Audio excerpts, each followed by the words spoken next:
Sunday League Extra, episode 3, and we are joined by the best dressed in Sunday League. Well, it's Flips. How you doing, Flips? You good? Yeah, I'm good, man. How are you? Yes, very well, thank you, mate. For anyone who will be listening who's not aware, how did you get involved in the whole SE Dons project? Okay, so I kind of got involved by mistake. I played for the league team, and I played in I think it might have been actually George Harley Cup quarter-final, and I got sent off for swinging at one of my teammates because he told me to shut up. And then we had the semi-final, and I didn't want to watch the semi-final, so I went to SE Dons because at the time a lot of my friends were playing for them. So like some of the old school names like Lamb, Sil, like obviously Drops, and Guala. We all grew up we all grew up in the same area. So I went to watch them, and I was just on the sideline talking shit. And yeah, from there it's just been around. That's where the love affair started. Yeah. Obviously, like, I knew like a lot of the boys at the time through like the man them, like they used to come around the area and everything. Like we would go out sometimes, like be at like motives and parties together and stuff. So yeah. Talk to me about the X1s, because my first memory of the X1s is when you played Rocking Horse, I think it was. The X1, it was kind of an irregular thing. It weren't a frequent thing at that time. It was a once every few months or so that you'd all get together and you'd play a charity game. Why is the X1 so special, and why did you want to be the gaffer of it? The X1s, first of all, is special because when you look at SE Dons on the come up, a lot of the names that are in the X1s that like kind of were a part of that growing process are in the X1s. So like the Big Dubs, got your Dropses, got your Sills. It's like all of the originals. The reason why I wanted to be gaffer of it is because there's nothing worse than having a changing room of wrong uns ready to go in battle and having JR giving them 10 million instructions about how to press and who's the trigger. So, you know what I mean? Like, so, like, I've got a good relationship with everyone at the club, every single person. But with the X1 boys, it's something special, and a lot of them are my friends from before SE Dons. So I've got that connection with them. Talk to me about the coach journeys. I don't even know how much I can disclose, you know. All signed NDAs before they get on the coach. Honestly, some of the things that happen on these journeys, yeah, like like I kid you not, and this is no exaggeration. We've had people nearly lose their lives on these journeys at times. It's mad. That's a proper road trip. Yeah, like people. Honestly, there was one trip to Loughborough when a couple people nearly lost their lives. Oh, is that the one that you hit the side of the coach, or the coach driver hit the wall or something, didn't he? That was the week after. That was in Tamworth. Yes, that was the one on the farm, wasn't it? The farm one. Yeah. No. That was Loughborough. The one on the farm was Loughborough, where like when they lost their lives. Then the week after, we went to Tamworth, and the coach driver's trying to come out, but there's a sharp turn. And what you lot didn't see is there's a swamp in front of us. So we can't even take the turn too wide, or else we're going inside the swamp. So we've come out of the so he's trying to turn, and he's like, you know what? It's best for everyone to get off this coach because I might not make this turn successfully. I could all be in a swamp in 5 minutes. Oh, yeah. No. So we've all come off the coach now. I've FaceTimed my girlfriend because I'm like, you know, this could be my last. I just want to tell you I love you. It's one of those moments. And then he's driven into oh my God. He's driven into the building, yeah. And like one sheet of glass is gone because it's double glazed. So one sheet of glass is gone at this point.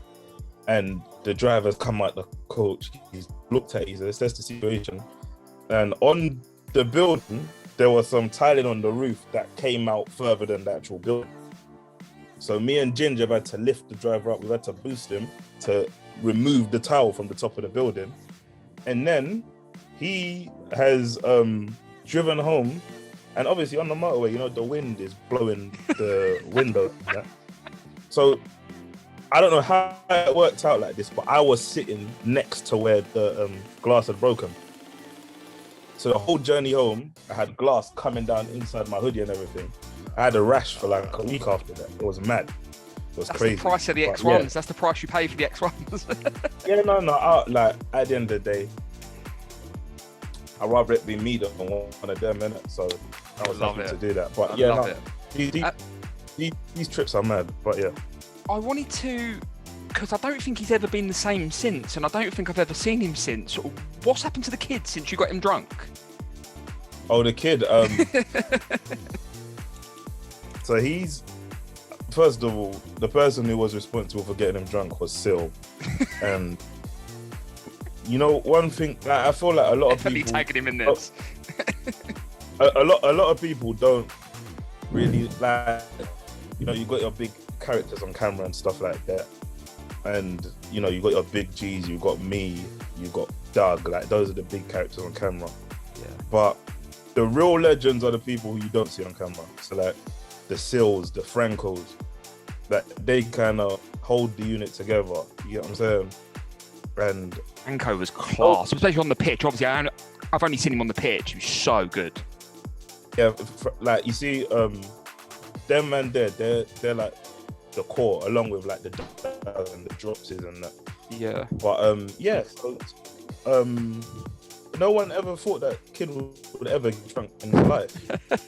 And before you knew it, I was sitting on the seat behind him, but I wasn't aware of what was going on. I saw him with like a shot on his head singing Oasis. So what the hell's going on here?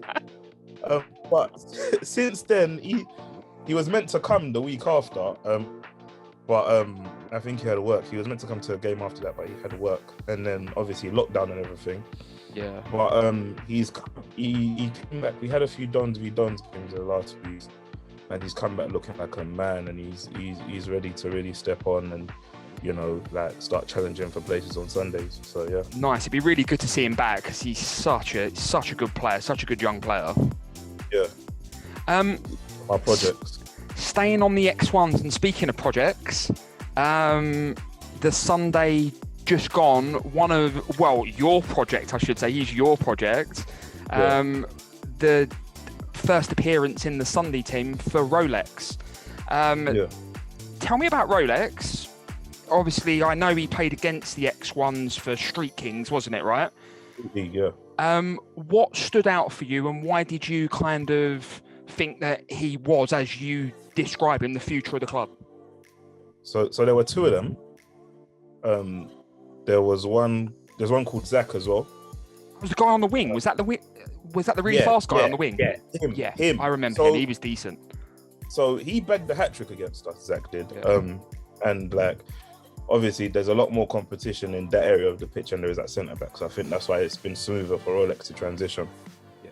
But in that game, Zach was just a nightmare, and he was bunning up my defenders, and he had combats on. I said, I need this guy. The following week, we were short on numbers. So obviously everyone was ranting and raving about Zach. Oh yeah, because he's come with the step overs and the tricks. He's back tricks and madness. And I think it was easier to like point out because he's bald, so he's easier to notice on the pitch. But quality lad, like honestly, nicest guy in the world, quality player as well. But then in the week after, we were short on numbers for the next game. And I rang Mitch. I said, obviously we've broken the news to Zach here. Let's get Zach in. But there was one more player. And Mitch goes, the centre-back with the head. I said, of course, do you know? Oh, he was class. I rang Drew. I said, did you notice the centre-back with the headband? And he said, yeah, because Drew was on the pitch. And Drew said that he had to like compliment him a few times on the pitch because he was sweeping everything. And Rolex is one of those players that what stood out for me, because it's always good, like it's always easy to look good in one game, yeah. But what stood out to me was they conceded 4 that day, and to look good as a centre back when your team conceded 4, that means takes you're doing. a player. Yeah. So we took a coach, and his first coach trip was the Loughborough game where people nearly lost their lives. Just throw him in at the deep end.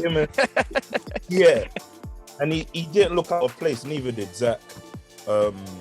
And like from then it was just, bro, Rolex is sick. And obviously, you know, you've got people that doubt, what kind of opposition is he doing it against?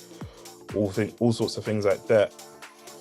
But his growth into Sunday team came about because of the doubles that we got recently. So we need a boost. And he was part of JR's youth setup at Dulwich Hamlet, but he was a goalkeeper apparently. Oh wow! So yeah, he can do everything. And then so Joe Denny obviously had a bit of a Rolex came on, and he didn't look out of place. Obviously, he got a shoddy red card, but like he's just so calm and composed, and he takes everything in his stride. And I'm really happy for him, not just because he's getting to play football and stuff like that, but to take him from street league, where like street league program that's targeting like young people who are in unemployment, you know, they have that release, they come play football. Yeah. Take him from that to now, he's playing for arguably the biggest, in my opinion anyway, the biggest Sunday league team in the world. Yeah. Also, getting involved with Holmesdale as well. Played against Margate for them the other day. Oh, nice. And apparently he pocketed both of their right back in that game, so he's playing out of position. Oh, wow. And like, I'm so happy for him, but at the same time, you know, I'm on the lookout for the next one now, because this is a great thing that we can use our platform to do. Yeah, you can just really put these young boys out there. And it's a huge platform. You've got 200,000 subscribers. You've got 200,000 people watching the games. Yeah. It's a huge opportunity for a kid of your age. How old is he? 19? He's 20, I think. But like even mad, isn't it, for a kid that Saturday, age? Even this Saturday, we're having an in-house friendly. We've got a few young boys coming down who you know, get the phone call to be a part of the setup. Nice. So you can have a look at a few players on Saturday, and maybe you're going to find the next Rolex on Saturday, which would be hopefully perfect. Talk to me about the 2 wins over Lambeth and how sweet they were. oh, they were epic. You get what I'm saying? They were epic. You know, I think now is the right time to say this, because we've obviously avenged the defeat. In 2019 December, I can't remember the exact date, I think it's safe to say they didn't play the best SC Don side at the time. We had injuries, and that's not to make an excuse, because there are a lot of teams who have caught us on a bad day and haven't taken advantage of that opportunity. So they're great. Obviously, forget what you see on the timeline, you know, we have our own little rivalry going on, but they're a great team, and they're in the right place at the right time, and they deserved all the plaudits they got, because they proved that it wasn't a fluke result by going on to win the London Cup. Yeah. I've told some of them over there this as well privately. I think that, and I think that any team who's going will experience this. We experienced this at one point as well. A lot of people are there for what they can gain. I feel like a lot of people are, or at least some of their squad are at Lambeth based on the fact that they beat us 3-0. So it's like, it's another bandwagon that they can jump on, and it's the next best thing other than being a part of SC Dons. We played them up in that 2-0 game, but I feel like they thought that they just had an off day. I think the second game, they were much better. All credit for JR in the second game. I thought he got it tactically spot on, and you took your chance, and you didn't really look like, even though they had a lot of the ball in the second game, I never really thought I didn't really think they were gonna score. Yeah, no, yeah. definitely JR deserves props for everything that's going on right now. Because even some of the things that he does, like some of the conversations we have behind the scenes, some of the plans that he makes when I speak to him before a game and stuff, it's like, bro, you would never ever see in Sunday League. The attention to detail is mad. Yeah. And I think that's the difference between us and other teams, because everyone's getting good players now. Everybody has players. Has can arguably be considered the best in their position in the league. But I think that attention to detail that JR's coming with is different, and that's us above. So he's very tactically aware, isn't he? He's really tactically aware. Yeah, and it's like that's how JR lives his life. JR's a protagonist in life as well. Like I don't know how many people have had the privilege to pull with JR. It takes 10 years to take every shot. He's a perfectionist. Yeah. But yeah, that's just how he lives his life. No. He deserves. You're 100% right. He's at the heart of everything at the moment. He's the manager, isn't he? He's doing a great job. You've got to give him his dues there. Your speech at the end of the second game. Hey yo, Jigger! Hey yo, Jigger! I respect you. I respect you as gaffer of this great club. So I'm gonna have to ask for your permission for me to take the floor right now. Now, as reigning, defending, overseeing, superior, two-time King of Lambeth, I've got one thing to say. Damn, Sunday felt so nice. I had to do it twice. Did you realise how mad that would go after you said it, or was it just kind of like in the moment and you just said it? Because as soon as it went out, as soon as the footage got out, it just exploded, that speech. So like during the game, so the whole second half, I was saying, it felt so nice, I had to do it twice. And then like it's got to like injury time, and I've already started loading up the tweet. Slapped it on the TL now, and I just see everyone's going mad about it. And then so because of the build-up and how I had to like bide my time for 18 months to have that moment, I just told him, I said, JR, please, I've got to take this. I've got to explain. And I've got to say this. I was running out of things to say. Yeah, I would have things to say. And then, it just came out, yeah, man, Sunday felt so nice. I had to do it twice. Yeah, that line just killed me. Yeah. That line just killed me. Yeah, I was hoping everyone kind of make noise after that, because I had nothing else to say at that point. It was brilliant. And they just all exploded, didn't they? All the lads just exploded. It was brilliant to watch. It was really good. Paraphrasing slightly, but you sort of said that you fell out of love with Sunday League a little bit at points. Yeah. What pulled you back in?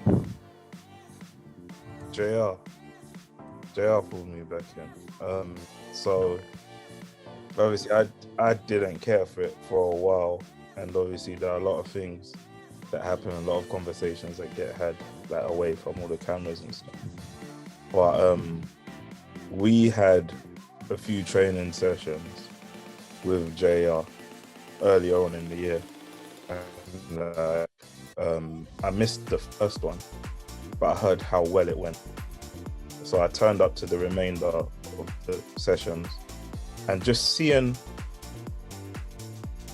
what he's implementing, because I've always like known JR as a coach. JR's good at what he does. But, you know, it's the same thing with some of the Saturday footballers. They have a certain level of work that they would do for their team on a Saturday that doesn't always necessarily transfer over to a Sunday. But with JR, the same professionalism, the same attention to detail was evident in those sessions. So like, you're doing a great thing here, and you're actually making me love this whole shit again. Nice. And in the first training session I saw RJ, I told him he's the reason why we're going to win the league. What a signing. What a signing. Yeah, we've been trying to get him for a while now. there's been points where the back four have let you down a little bit in points, and I'm okay saying that. They've let you down at points, and that's no disrespect to anyone that's played there for you at all. But as soon as you brought Joe in, you could just see the improvement straight away. Him and SK just clicked straight away. And I just thought, oh, this is really good. But then RJ comes in, SK moves to right back, and you just, that back four picks it. It's going to be hard for anyone else to get a game in that back four at the moment because they're performing so well. First time in a long time, or for the first time ever, SC Dons, I feel absolutely safe. Yeah. Obviously, everyone's human. Some people make mistakes. Obviously, there'll be times we're playing against good teams. Not every game is going to be a clean sheet. Exactly. Yeah. But the defense is absolutely safe, and then you've got Big G behind them. Like you've got. Who else do you want behind? Exactly. Your whole back five are leaders, and I think one thing that we've suffered from in the past is it's easy to tell when Big G is not on the pitch. So, like the first Lambeth That's like game, the Lambeth game. Yeah, exactly. Big G off the pitch, and you can tell. That's no knock on the other boys, but it just shows how much of a big effect Big G has on the team. And I think now what we're beginning to see is leaders popping up all over the pitch. So you've got RJ, who's just a leader, vice captain of the club. Joe Denny, Matty Parsons at left leader. Everyone's, and like you're beginning to get some of the younger players, like the Montels, like the Nathan Palmers, stepping up as leaders as well, like the King. Yeah, honestly, we're spoilt for choice at the moment. It's excellent. It's a great thing to be involved in. There's even the people on the bench. They probably walk into any other team in that league, if I'm being honest. Yeah, like look at Fraser. Fraser was a nailed-in starter for us, and he's walked into Lambeth. Not Lambeth, Hatcham. He's straight in at Hatcham, isn't he? Playing, yeah. So I think that just shows the strength and depth that you've got. One thing I was thinking about this earlier that I wanted to ask you, when you're there on a Sunday, obviously I'm sure you've got like the group chat, the WhatsApp chat, so you know who's in the squad and everything already. When you see a certain name on that list on the WhatsApp group, who's the one name that you see where you just think, oh, thank God they're there? Like I feel confident that they're there. Is there one player, or is it just like 4 or 5 players, or the whole squad? I think we've got to a point now where our whole squad is just mad. I think the last person who we were gutted when they weren't able to play was Dino. Oh, what a player. So glad he's back. Yeah. We were really struggling to find ourselves for about 6 months after Dino got injured. You've got so much strength in depth now. It's for me, I think you kind of said it at the start of the podcast where I don't think there's any arguing at all that you're the biggest Sunday League team in the world. I think the subscribers on YouTube, I think that speaks volumes. But I think as time goes on, so do the seasons as well. I think you're going to start to prove, without a doubt, and I'm sure that's all your aim, to prove no doubt at all that you're the best Sunday League team as well. Yeah, well, we're going to have to wait another season for that, aren't we? We just got knocked out of the London Cup. Tough defeat against Grand. They're a good side, Grand Athletic, though. I know it's no comfort, obviously, to go out at the last 8 again, but they are a very good side. I know they got Cads, who's a very good player. Yeah, no, it was hard, man. It was hard. Especially as I feel like, they're a great team, better than us on our day. But as I said, with Lambeth, when they beat us 3-0, they turned up on their day and they took advantage of it. So, all props to them, man. I hope they go on and win it. Yeah, they're a good side. I like their coach as well. They seem like a well knit together team. I think it's their first season as well. So they've done really good in their first season. Amazing. Yeah. Do you have anything that you want to say to the rivals of the Dons? To the rivals of the Dons? Yeah. Anything you want to say to Lambeth or anyone else? Hatcham, anyone? Like, you've got to look at it, yeah? Anybody who really wanted to be our rivals, they've kind of fallen by the wayside. You look at Cortez, I don't think there is a Cortez anymore, is there? I don't think. Exactly. Yeah. You know, we beat them 7-0 in a final, and I absolutely vanquished the fat man and his own. And then you look at Kenilworth ain't really making noise like that anymore. Hopefully they come back. You look at Lambeth, you look at Bickley, and it's like, you want to be our rivals, go for it. But I feel like everyone just needs to kind of focus on themselves. I think it's the longevity as well, isn't it? Because I think, in all honesty, if anyone who's listening to this is honest, if the season is not cut short last year, you would have definitely won the league last year. 100% you'd have won the league last year. And I think if you keep on the way you're going, I think you're going to win it at a canter this year, to be honest. Yeah, it's you know, one thing that we've always discussed behind the scenes is that when you're winning so much, or when you seem as if you're on course to win something by a landslide, how do you stay motivated? And the one thing we're trying to do right now is break records. So that's the next thing. The league is still in the air. We haven't won it yet, and there's no counting our chickens before they hatch. And for you guys to get that first league title, I think that's a massive thing for you as a club if you can win that first league title this year. Yeah, definitely.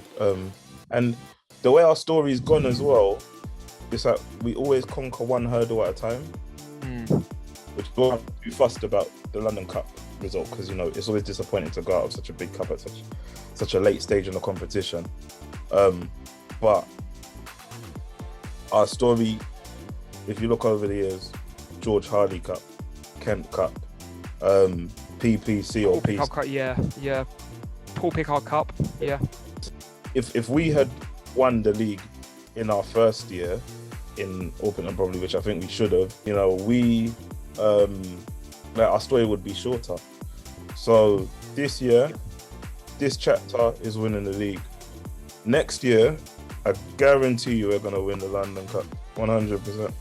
And then after that, I'll tell you what I would like to see you in. Whatever.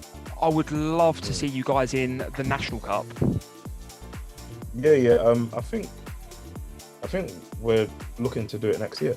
I'm sure I saw Mitch tweet something as well. He was asking about forms or something. I'm sure he sent them a tweet, and they said they're going to send him the forms. Because that's a huge competition as well. You guys, it will be sort of like an X1s, but it will be the Sunday teams that will be going all over the country. So it will that will be really interesting if we can see you in that. Imagine the crowds coming out for them. Imagine if you're playing like the best team in Liverpool or something at their ground. Oh my God, it'll be like 4 or 5 people deep at the side of the pitch. It will be madness. Yeah, and we look forward to that. Yeah, we definitely look forward to it. So yeah. Anything that you want to say to any of the Dons fans? Just keep supporting. Thank you, I guess. Because obviously without the fans, like, it's all well and good having all the players in the world. But if you don't have anyone appreciating what you do, it's kind of for nothing. That's a loyal fan base you've got as well. It's a very loyal fan base. Before I finish up, mate, is there anything that you wanted to say or anything that you wanted to end up on? I just want to say, you've been an absolute credit to Urfresh, by the way. I appreciate it, man. Appreciate it. And that's not just because of what you write about SC Dons. That's because of what you write about everyone. Appreciate that, mate. Thank you. I think everyone in a time where everyone's trying to pick up a camera and, you know, create a platform for themselves, you've kind of added another dimension to Urfresh, so that they're not just like every other platform. Obviously, I don't like V much because he said that we're going to come third in the league behind Rocker. But, you know, you and Rai, like, you lot are cool, but yeah, nah, it's all lovely. Yeah, no, honestly, and the rest of the team that you lot are doing a great thing on, so keep it up and stop posting shit about Lambeth as well, man. Post about the real hitters. Yeah. No, I appreciate it, mate. That's really kind of you to say. I really do appreciate it. And I just want to say I wish you all the best personally. Cheers, man. And for the X1s and for the Sunday Dons as well. I'll be watching every week as always. But it's been a pleasure, mate, and I'll speak to you soon. Thank you very much, man. Have a good evening. A massive thank you to Flips for joining us. And just for clarification, SC Dons have won the league by 9 points, with Lass finishing in second and Roccasini in third. That was our top 3 prediction, those 3 teams. We just never had it in that order. But a massive congratulations to them, and keep doing what you're doing. You're the reason we're able to do what we do. We've been the A side in every game. Yeah! Every game we played has been a fucking cup final. Yeah! Day out. Yeah! Bring in the ringers, we're playing the Dons. Yeah! Big flips. Big flips. Come on.